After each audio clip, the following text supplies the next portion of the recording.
জয় বাংলা।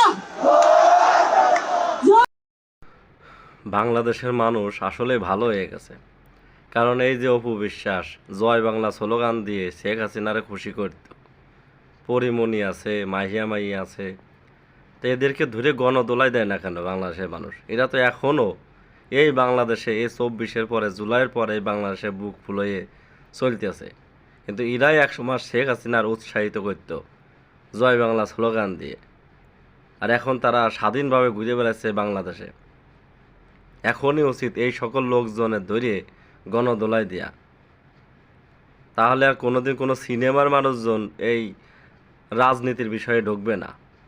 সিনেমার লোক সিনেমা করবে, চলচ্চিত্র করবে, তারা কেন রাজনীতিতে আসবে? তাই এদেরকে উচিত শিক্ষা দেওয়া উচিত। এই অপু বিশ্বাসের মাহিয়া মাহি তো এখন কার কাছে পাঠাবেন বুঝিয়ে দেখেন। আগে তো টাকলা মুরাদ ছিল, এখন কোন মুরাদের কাছে দেওয়া যায় ওরে? ভাবে চিন্তা আপনারা ওরে পাঠায় দিন।